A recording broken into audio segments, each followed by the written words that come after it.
The vast majority of businesses in the United States, for example, are small businesses. So, Catherine, why is it so difficult for them to actually acquire loans? It's funny, people think this is actually a new problem, something that resulted from the last financial crisis. But honestly, this has been a problem for millennia for small businesses. If you think about the market in the US, there are 32 million small businesses. 80% of them have fewer than 10 employees. 73% of our customers have five or fewer employees. When they're looking for less than a quarter of a million dollars, it's really hard for a bank to economically serve them when it comes to lending. We have a fully automated platform, so it costs me the same amount to deploy $5,000 as it does to deploy $50,000 or $250,000. So it means I can serve a constituent that, again, has previously been unserved. Banks can take weeks to loan to small businesses, but you're doing it in 10 minutes. How is speed valuable for small businesses in acquiring loans?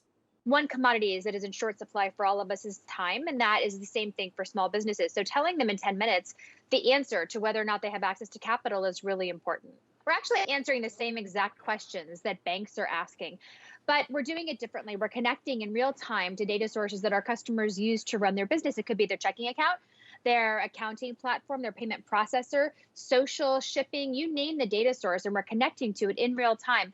So what's exciting for us is that we're not only getting the data at once, but we're also staying connected to that data. So I can offer a unique type of product to my customers, a line of credit that they can use in perpetuity to continue to run their business. And that's how we're able to answer these questions so much faster than a traditional bank could do. AI is only as good as the data it's fed. So, how are you ensuring that the data is clean and free of bias?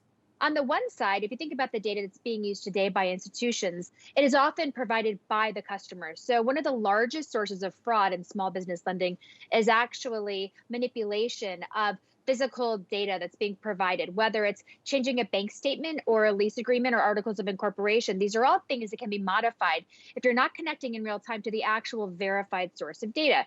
So, we're able to confirm that we're getting real data from an accounting platform, from a checking account, from a card product that a customer is already using. And that way we can be sure that we understand exactly what customer behavior is. And I think that's probably the most important differentiating factor. And how do you see AI developing further to enhance financial services for small businesses?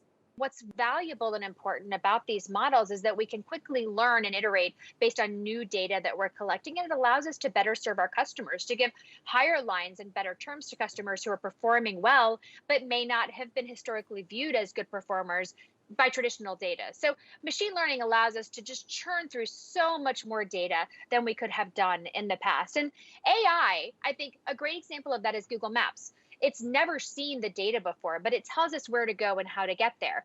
And I think that's hard to do in financial services, but you can do it in the form of a user experience. What does the site look like when a customer arrives based on what we know about them? I think those are the areas where AI may be valuable in the future to financial services.